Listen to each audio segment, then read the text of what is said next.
Hi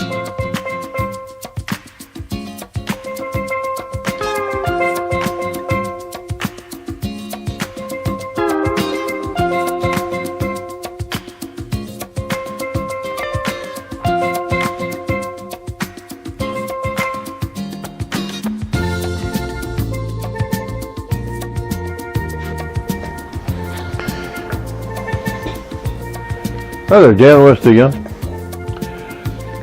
And I want to talk to you about the French cleat. And for those of you who have heard this on YouTube but have no idea what you're talking about, because again, my videos are for the beginner, this is what we call the French cleat nowadays.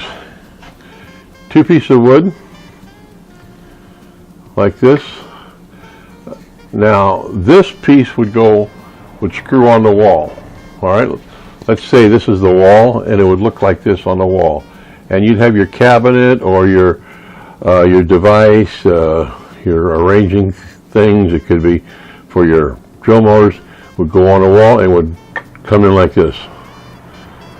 So this is on the wall, screwed in the wall, and this is whatever you want to put on that cleat to secure it.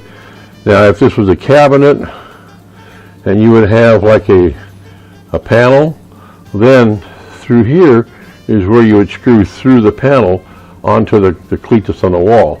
And of course you could slide it back and forth to get it to exactly where you want it on your location on your wall. But again, let's pretend that you have a panel on here, and when you put the cleat on, here's the panel, and you'd screw through the panel into the cleat that's fastened to the wall, and then it's done, you know. But this is the French cleat. When I was a growth through apprenticeship back in the 60s, late 60s, early 70s, finished my apprenticeship before that actually, and I got into finish work, and I was doing, building cabinets in the shop, learning how to use machines and everything, shapers and all that, and stickers, and going through all that. You made more money installing, so when I could, I got out of the shop and was installing. And you would have a wall unit cabinet, and we'd go on these hanging cleats. Here's the cleat would be on the wall like this already, waiting for the cabinet to come on it. We call them hanging cleats. It was common use. Now I worked for one shop that didn't put an angle on it at all. It was just a load of cleat stock that would come out for various functions during the installation. And when it comes to our wall unit, we'd have this flat cleat, just a straight cleat on the wall. We'd wax the top of it, put that cleat on, a couple of us, we put the cabinet up on top and slide it back, and it slides so easy to get to where we wanted to put it, and then boom, put a couple of screws in through the back panel. So we all had a panel, and it would locate that right on the wall. Boom, done, solid. And that's how I would say grew up in a trade, thinking about a hanging cleat. Now, what kind of prompted me to make this video is because, the other day I was, watching some videos, and I got to tell you, I marvel at some of these young people who shops they have. They're huge, and they're beautiful. The machines they have in there, and I got thinking, man, these young people must have some very rich parents or grandparents to put them up in such beautiful. In some cases, they've actually built their shops, and again, they're talented, they're doing it. I just don't know how they do it, really. I know what it takes to build custom cabinets, furniture, whatever, and the kind of money you get for it. And you know, the problem is that they're so young and they're doing it already. It's just amazing. But you know, more power to them, and the talent that they have to not only learn how to do things and build things on their own. They're learning apparently, and then through the YouTube friendships there, people are always giving them suggestions and whatnot. And I just think it's great. You know, I just think it must be great to have, you know, shops like this and areas and all that, and to do it for a living. I know I like doing it. I'm retired now. I'm actually cutting out my bowling so I can devote more time just to the little projects I have going on. And so getting back to this French cleat thing is, all of a sudden, you know, I first heard the French cleat term, a few years ago. Now it's all over. I mean, put some plywood on the wall and put some French cleats up there and rearrange your whole garage, or you know, arrange it nice, and it's a good system. I got to thinking that what I would add to it is, I spent 12 years in France, and I worked for an artisan woodworking shop, and I was there the whole 12 years. I didn't have to bounce around like I did out here, you know. One job and you're laid off, and wait to go back to the hall and get another job and you're laid off or whatever.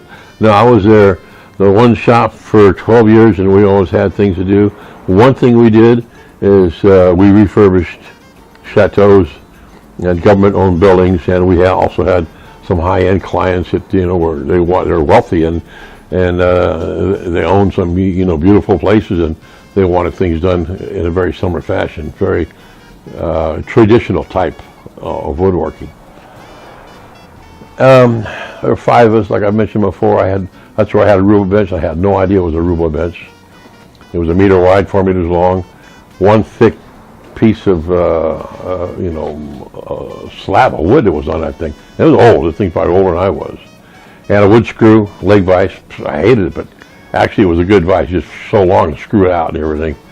But it worked real well. You know, I mean, I was actually privileged to work on a bench like that. Was made so many years ago. And all mortise and tenon joinery, beautiful joinery.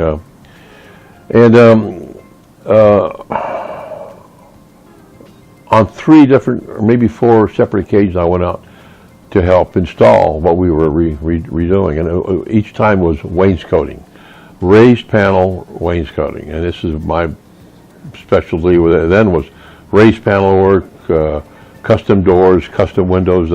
The windows of the chateaus are long, with very, very narrow stiles, but all these buttons and full of glass, and you couldn't put that on sawhorses for sure. So I did that and a few and other things, but mainly that. And these chateaus are, you know, built out of stones, masonry. Stones is the actual, you know, basis for the structure, and then they come out and make these stones that look like actual, you know, rectangular stonework. And actually, it's just some were actual stones that were placed in like this, but most of them were like a facade, but the finished, you know, interior. And so there it was. Well, one of these jobs was going up staircase, I should say. The other ones were just on the walls. But there it was, the wood cleats. Now I can't remember exactly. They certainly weren't like we have it now, plywood angle and you know 5, 6, 8, 10 feet of it. No, they were like sections that were of wood that was embedded in the masonry.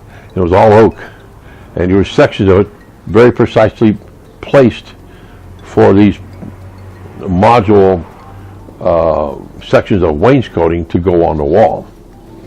And then there was the cleat stock that was in the wall, embedded in the wall, to where we'd be able to fasten the panels too. And back then, now we're redoing it. And I be honest, I can't really remember if there was a bevel on it to hang on it. It could very well have been, you know. But I mean, I know somehow it was at least where the panel, like I'm saying, where my one shop had just flat and just rest on top.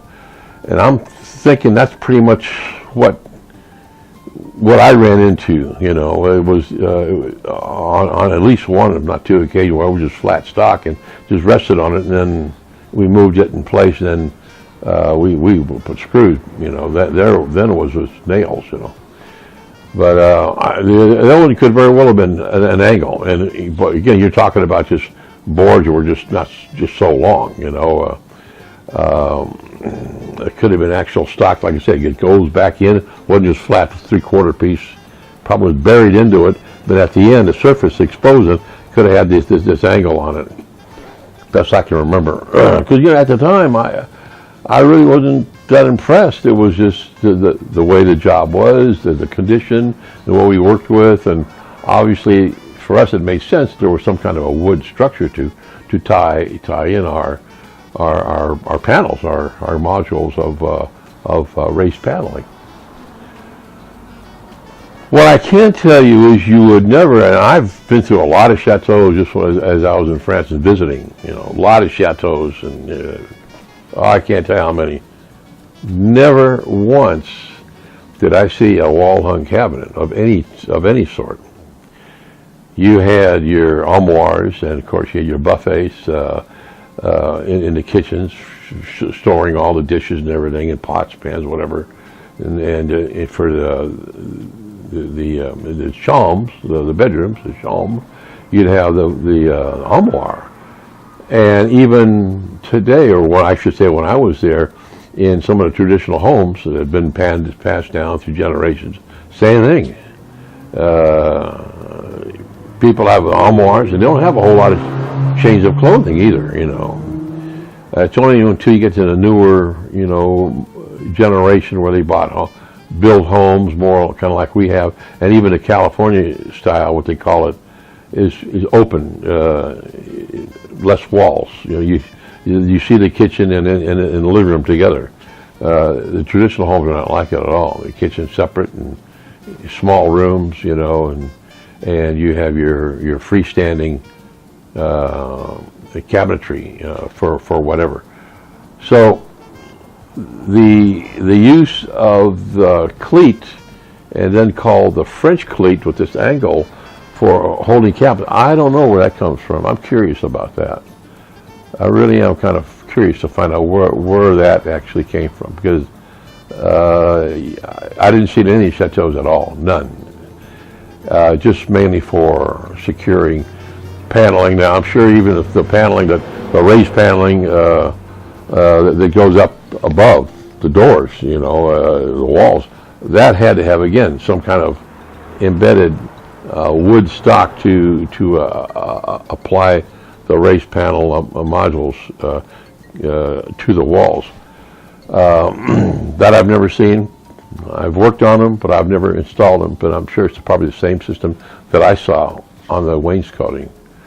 But that's, other than that, I've heard that something about cleats coming from boats. Now, when I was in the U.S., I worked twice on, once I should say, on a motorhome, a big motorhome that we were modifying for a very rich person, and we were putting a lot of rosewood in it. But I didn't use a French cleat. I'm sure we used some kind of stock. And same with the boat. I worked on a boat one time. Same thing. Throw your levels away. They don't even come into play. And but I can't remember whether a French cleat. I'm sure we put some kind of cleating back there to apply our finish work. But again, the actual French cleat. I'm going to look into that, see where it actually came. But I know I saw that the 3-4 times that I went and installed what we had modified and refurbished in our shop. And I feel kind of fortunate to have done that, to have been able to have been exposed to that. So, and I just kind of want to pass it on as far as a bit of, finish work, woodworking history. I'm sure if any of you have could add to it, I would appreciate it. You can see my my email address down there below that, I would appreciate if you could add to that bit of information. But I can just say I was fortunate to have actually, worked on some old masters' work and refurbished it, and it's quite an uplifting feeling, really, for any woodworker to be able to be a part of that. And part of mine is still now in those chateaus to this very day, where people are there and visiting and whatnot, and very gratifying feeling. I just like to pass this on to, again, my videos are for the the upcomers, the new people trying to do it for their own enjoyment. All the guys that are hardcore and know all this probably would bore them to death. They're into making money on these videos, and they do quite well from what I understand now. So that's it. That's my piece. It's a really great way of doing things, now to arrange things in even in your kitchen or dining room or something, or putting cabinets in your house.